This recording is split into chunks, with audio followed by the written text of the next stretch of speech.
এই পড়ে গেল নাকি? ও না, যাক আমার হাতে এসেই পড়েছে। আসসালামু আলাইকুম এভরিওয়ান, কেমন আছেন সবাই? আজকে হাতে যখন মিষ্টি কুমড়োটা এসেই পড়লো, এর তো একটা ব্যবস্থা করতেই হবে। তাই মাথায় একটা বুদ্ধি আনলাম, কি করা যায় কি করা যায়। তাই আজকে মিষ্টি কুমড়া দিয়ে একটা ভর্তা তৈরি করব। চলুন তাহলে দেখা যাক। সুন্দর করে একটা পিলার দিয়ে মিষ্টি কুমড়ারে খুব সুন্দর করে ছিলে নিতে হবে। আমার কাছে মনে হয় এই পিলার দিয়ে ছিলতে আরও বেশি ভালো লাগে বটির থেকে। তারপর সুন্দর করে সিলাসিলির কাজ তো হয়ে গেল। এখন এইটারে একটু নৌকার মতো করে, মানে বাঁকা বাঁকা টাইপস করে একটু কেটে নিতে হবে। আর আপনারাও কিন্তু এই রেসিপি ফলো করে করতে পারেন, অনেক মজা। আর এইদিকে আমি ছুরি দিয়ে ফার্স্টে একটা পিস কেটে আপনাদেরকে দেখাচ্ছিলাম, পরে বাকিগুলো আমি সব কেটে একটা সাইডে রেখে দিছি। এখন একটা প্লেটে একটু লবণ, একটু হলুদের গুঁড়া আর একটু ঝালের গুঁড়া দিলাম, দিয়ে খুব সুন্দর করে এখন ওই মিষ্টি কুমড়ার গায়ে লাগিয়ে রাখতে হবে প্রায় 10-15 মিনিট পর্যন্ত।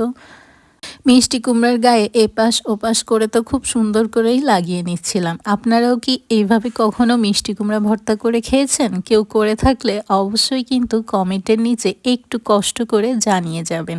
আর ভিডিওটা ভালো লাগলে শেয়ার করে দিবেন।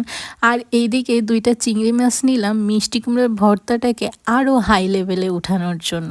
এখন একটা কড়াইতে দিয়ে দেব সামান্য একটু সয়াবিন তেল, দিয়ে এখন ওই ফালি ফালি করে রাখা মিষ্টি কুমড়াগুলোকে হালকা একটু আস্তে জালে ভেজে নিতে হবে, যাতে একটা পর্যায়ে সিদ্ধ হয়ে যায়।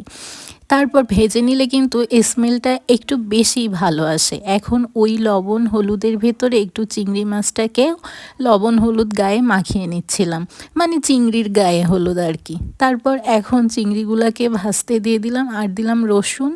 আর মিষ্টি কুমড়া তো একটু মিষ্টি মিষ্টি, তাই একটু ঝাল কম দিলাম, কিন্তু শুকনো ঝাল না দিলে ভর্তার ফ্লেভার কি আসে বলুন তো। সামান্য একটু জিরা দিয়ে পেঁয়াজ দিয়ে এই এইটাকে একদম সুন্দর করে টেলে নিতে হবে। এখন দিয়ে দিলাম একটু সরিষার তেল।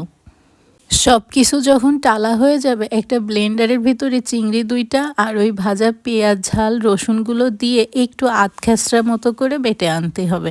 তারপরে ওই সিদ্ধ করা ভেজে রাখা মিষ্টি কুমড়োটা ওর ভিতরে দিয়ে জাস্ট একটা ঘোরানি দিলেই কিন্তু হয়ে যাবে আপনাদের মজাদার মিষ্টি কুমড়োর ভর্তা।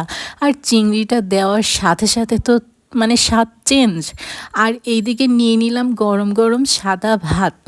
আর এইদিকে তো চিংড়ির একটা স্ট্রং ফ্লেভার তো আছেই, সাথে ভাজা জিরা, এইদিকে কাঁচা ঝাল, একটু শুকনো ঝাল, আর মিষ্টি কুমড়ার একটা মিষ্টি মিষ্টি ভাব। আর এইদিকে যখন ভাত মাখাচ্ছিলাম, একদম আঠার মতো তো হাতে লেগে যাচ্ছিল।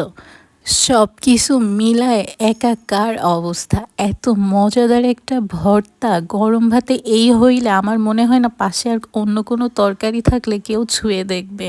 আর চিংড়িটা দেওয়ার জন্য কিন্তু মিষ্টি কুমড়ার ভর্তাটা আরও স্বাদ অনেক দ্বিগুণ বেড়ে গেছে। আপনারা কিন্তু অবশ্যই ট্রাই করবেন। ভালো থাকবেন, সুস্থ থাকবেন। আল্লাহ হাফেজ।